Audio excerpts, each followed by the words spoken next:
This is The Follow Through. I'm Pastor Fred, and hit that subscribe button. Share this with somebody. We are listening to God, living for Him, and we're learning how to read the Bible today. Now, for some of you that might be old hat, and you're like, man, I know what I'm doing, then please share this with somebody.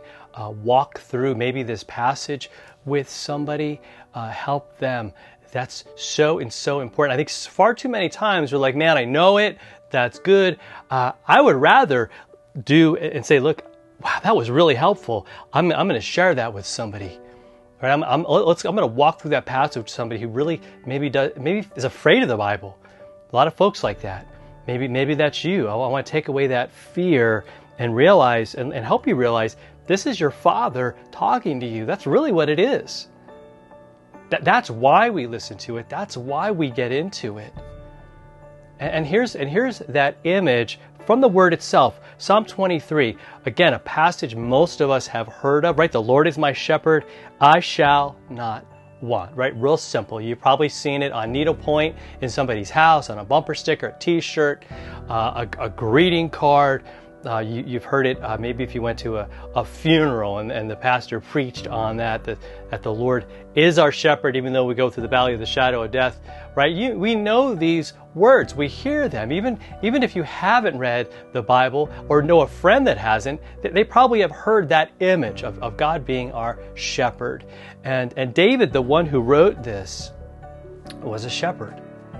Before he was king, he was a shepherd. He was a little shepherd boy, remember? Took out Goliath and he did all of that. So he knows a thing or two about God's power and God's ability, because he was almost overlooked for the job of king because he was so small, because he was so young.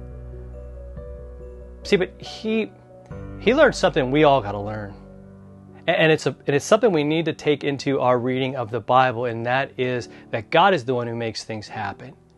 God is the one who turns on the light bulbs in your mind and in your heart and in your soul to where you get what He is saying. And it makes sense, not just mentally or intellectually, but it makes sense spiritually. You're like, yes, this is for me. This is God talking to me. This is what He's saying. And here He's saying that we have a shepherd. Now, again, that's the good news. The bad news is that He's saying that we're sheep. And as of late, that has become a kind of like fighting words. People will call others sheeple, right? You probably heard that phrase. And that's people who just, without questioning, without just kind of in a very stupid way following either a government or whatever. And that's typically how it's framed, right? But it's true about us. Like without God, we got nothing. No, that's not to say that we can't do incredible things. It doesn't mean that we can't make great music or run governments or run businesses or work at businesses or contribute, raise kids, go to school and do all these things. We can do those things. But when it comes to the things of God, is what I'm saying, we need Him 100%. And in fact, I think for all those other things, we need Him as well. And you see what we do? We want to kind of say, thanks God, great, cool, I'll take it from here.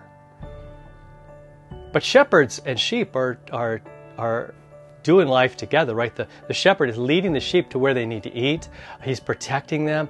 He's there. He cares about them. He's not going to leave them unprotected. He's not going to leave them in a vulnerable situation. He's there. He goes to bat for them. In fact, the one that we're talking about, God as the shepherd, actually lays His life down for His sheep.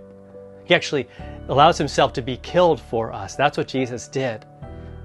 Because Jesus is the great shepherd. You see how the Bible, this is another Bible point that I want you to get, is that Scripture just connects up in so many ways, right? So you have this shepherd here in Psalm 23, and Jesus saying in John's Gospel, I'm the good shepherd. I lay my life down for my sheep. Wow, good shepherd. And the Lord is my shepherd, right? It's two different time frames, but God and Jesus are in the middle of all of it. See, that's why we get into Scripture, because I need to hear the word of my shepherd. That's how it works.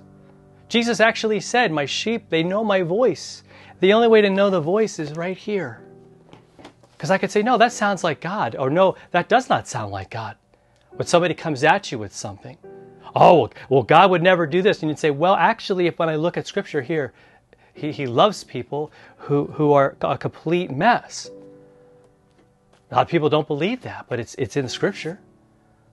He dies for people who would be His enemies, right? He guides sheep that have no sense, and they get lost and they get hurt.